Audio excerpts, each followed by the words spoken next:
Viewers, Pakistan के खिलाफ दूसरे टेस्ट में जनूबी अफ्रीका पहली इनिंग्स में 201 रन बनाकर आउट हो गई और पाकिस्तान को 71 रन की बढ़तरी हासिल हो गई। रावलपिंडी में खेले जा रहे दूसरे टेस्ट की पहली इनिंग्स में पाकिस्तान 272 रन बनाने के बाद आउट हुई, जिसके जवाब में मेहमान टीम 201 रन पर ही आउट हो गई और मेज़बान टीम को 71 रन की बढ़तरी हासिल हो गई है।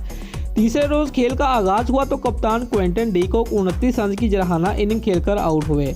वेयान बेल्डर 33, जॉर्ज लॉन्डे 21 रन बनाकर आउट हुए।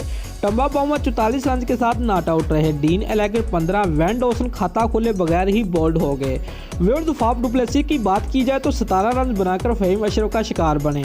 एडम मार्करम 32 रन बनाकर नॉट आउट रहे। कौमी टीम की जानब से हसन अली ने 5, नुमान अली, फहीम अशरफ और शहनशाह अफरीदी ने एक विकेट हासिल की। दोस्तों, इससे कबल कौमी टीम पहली इनिंग्स में टॉप ऑर्डर की नाकामी के बाद फहीम अशरफ, कप्तान बाबर आजम और फवाद आलम की जुम्मादराना बैटिंग की बदौलत 272 रन बनाने में कामयाब रही।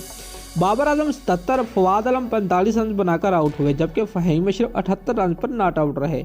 इमरान भट्ट 15, आबद अली 6, अजहर अली 0, मोहम्मद रिजवान 18 रन के मेहमान साबित हुए। हसन अली, यासर शाह और नुमान अली ने 8-8 स्कोर किए। दोस्तों, अगर आपको हमारी ये वीडियो अच्छी लगी है तो लाइक और कमेंट जरूर करें और हमारे चैनल को सब्सक्राइब करना मत भूलिए। शुक्रिया।